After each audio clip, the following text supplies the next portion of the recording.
São Francisco, ora pro nobis. Por Altair Salles Barbosa e Álvaro Catelan. Revista Chapuri, matéria de capa, edição 117, julho de 2024. Era uma vez um paraíso, situado bem na curva do rio Correntina, pouco abaixo do córrego Cajueiro. Foi lá que, num belo dia, era a década de 1990, um grupo de pesquisadores se juntou com os sábios e os artistas, que sempre enriqueceram o Vale do Corrente, para criar um local onde a pesquisa pudesse se instalar e os artistas e sábios da região pudessem se reunir. Seria uma espécie de centro de troca e saberes, ao qual deram o nome de Estação Ciência. Um sábio local, empolgado com a ideia, adquiriu aquele quinhão de terra e o doou à antiga Universidade Católica de Goiás, entidade que, desde 1975, estudava a região e fazia daquele lugar seu acampamento e laboratórios improvisados. A interação com os artistas, literatos e pesquisadores da região se deu logo, quase de forma automática. Ainda não existiam os centros universitários que hoje se espalham pela região. Um entusiasmo louco assolava os grupos que ali se reuniam. E assim, Correntina ganhou fama. Mais de 16 programas de televisão, a nível nacional e até internacional, começaram a divulgar a riqueza cultural do local. Durante uma semana seguida, a região foi tema de reportagem no Jornal Nacional, da Rede Globo de televisão. Os grupos de cultura ganharam novos palcos de apresentação: Goiânia, Belo Horizonte, Rio de Janeiro, São Paulo, etc. Produziram inúmeras peças teatrais, foram gravados 13 volumes de CDs, hoje raridade nacional, 22 documentários audiovisuais, incontáveis reportagens em jornais e revistas. O entusiasmo era tanto que uma ingênua embriaguez tomava a mente de todos. E assim, muitos acreditavam que a implantação daquele centro poderia servir como exemplo para frear parte da degradação, que já naquele tempo, tal qual um iceberg, já mostrava de forma bem visível seus picos reluzentes. O cerrado viçoso esparramava o cheiro dos frutos que aromatizava as fontes, que jorravam águas para as veredas. Aqui e acolá avistavam-se bandos de emas, veados do campo e tantos outros animais, e os olhos brilhavam de alegria. Era tempo de árvores, tempo de rios, tempo de brisas, tempo de inspiração e tempo de muita esperança. Esperança nos homens e, acima de tudo, esperança nos caminhos que a universidade estava tomando.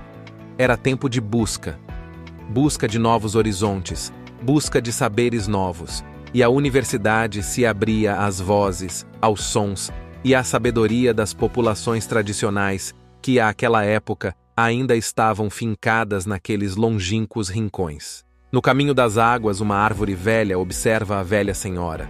Elas são do mesmo tamanho, elas têm a mesma raiz, e estão sentadas sobre as pedras. As rugas das cascas do tronco da velha árvore confundiam-se com as rugas da pele da velha senhora. Vem a chuva, e elas abrem a boca. Vem a tempestade, e elas se fincam nas pedras. Vem o sol, e elas bebem a chuva. Se curvam diante do sol, como se murchassem. Elas reverenciam. Nos dedos mais finos da árvore estão os rostos dos filhinhos dela, os brotos. Nas mãos velhas da velha, velhas linhas simbolizando os antigos caminhos percorridos para além dos dias, muito além dos sonhos. Tudo está escrito na terra, tudo está na ponta dos dedos, na palma da mão. Tudo tem seu tempo de amanhecer. Se é broto, ao mesmo tempo é mãe. Se é mãe, ao mesmo tempo é Deus. Se é Deus, ao mesmo tempo é chuva. No coração da árvore tem uma flor. Na flor da velha, um coração. A velha põe sua flor nos cabelos e sai embelezando o caminho. E o coração da árvore brotou todo dentro dela. O tempo, lentamente, quase que imperceptível, foi corroendo aquele paraíso, onde a vida passava devagar, bem devagar, silenciosa e calma, macia e suave, como um afago de criança. Nesse cenário, o sonho, que por aquelas bandas passava, percebendo o prenúncio de uma situação devastadora, vendo os riachos de água cristalina secarem, o agonizar das gramíneas e das plantas herbáceas que revestiam as inúmeras campinas, a queda de árvores como pequizeiros, mangabeiras, jatobazeiros, cagaiteiras, baruzeiros e tantas outras plantas arbóreas que era impossível identificar e quantificar, ficou pensativo, tristonho, desorientado e sentado num canto, quietinho, como se estivesse conversando sozinho. Esperou uma noite de lua prateada e saiu pelo mundo afora. Depois de andar vários dias, já cansado, procurou descanso numa encruzilhada de uma estrada de areia branca e ali garrou no sono. Depois de algumas horas, foi despertado por um ruído semelhante ao do silêncio absoluto. Foi então que percebeu que aqueles sons eram provocados por uma velha amiga que empunhava uma grande bandeira branca. Era a Utopia, que por ali passava. Ao avistar o sonho tão deprimido, ela indagou: "O que faz por essas bandas, meu amigo?" O sonho, mergulhado em sua tristeza, com o olhar vago e o coração partido, narrou sua história, sua amarga decepção com tudo que assistira. A tragédia com os rios, a devastação das matas e cerrados, tudo comandado pela ganância infinda dos homens. Depois de ouvir atentamente a história, a Utopia retrucou: "Amigo sonho, quem sabe há esperança ainda, talvez naquela minúscula semente que o vento aleatoriamente carrega, na força da vida infinda, e renasça por todos nós em qualquer lugar do planeta. Muitas vezes, amigo sonho, também fico igual a você, com vontade de virar as costas para os homens e ir embora juntamente com a estrela da manhã. Mas esta bandeira branca sempre impede a minha atitude, porque ela carrega no coração o brilho da esperança, que nos faz pensar que uma biquinha de água pode se transformar numa torrente rugidora."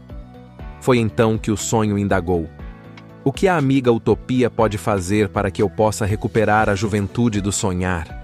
Sonhar com as bonanças, com a igualdade entre os homens, com os passarinhos um dia novamente nos galhos das árvores, com os riachos de água limpa, sonhar com a bondade brilhando nos cantos desse mundão?" Amigo sonho, precisamos mais uma vez abrir o coração e os olhos com coragem e esperança para sentirmos novamente o pulsar da vida e do tal mundão em nosso peito. E quem sabe, com amor, esperança, coragem e crença, curarmos os males tão graves que assolam essa terra. Entretanto, para concretizar isso tudo, precisaremos da companhia do amigo trabalho, concluiu a Utopia. "Por onde anda esse nosso companheiro?" indagou o sonho.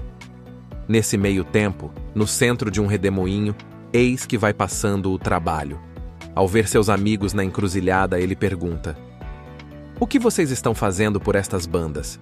Numa voz uníssona, o sonho e a Utopia responderam: "Estávamos falando no seu nome, para nos ajudar a construir um cantinho no mundo, onde os viventes pudessem navegar nos seus sonhos e a Utopia pudesse despertar nas pessoas a vontade de construir uma nova mentalidade."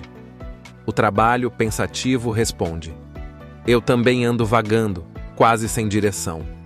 Os tempos de ociosidade me corromperam na essência. Desiludido, resolvi pegar carona nos redemoinhos dos ventos, buscando também algo que preencha minha felicidade.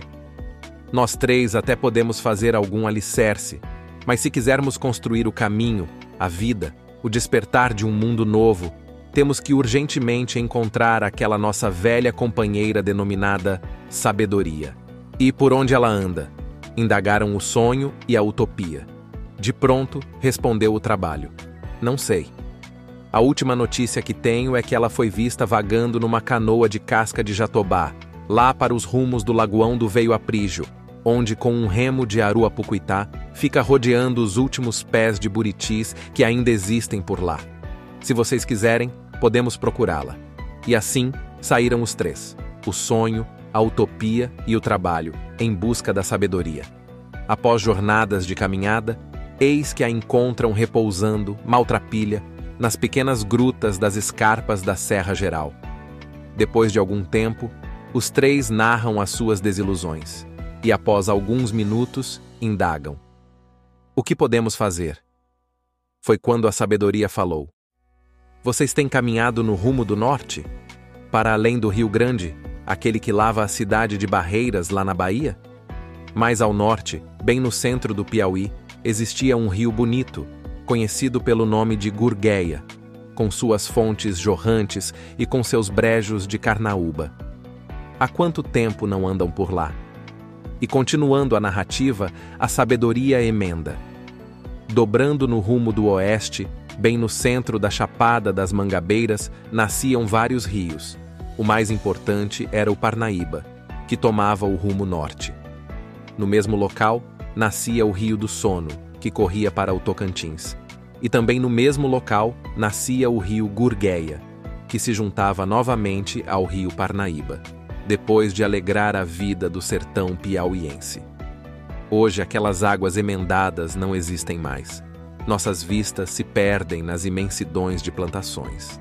Quem passa por aquelas bandas dizem que avista um grande portal onde se lê Matopiba, que é um grande projeto para produzir grãos no lugar do Cerrado, unindo os estados do Maranhão, Tocantins, Piauí e Bahia.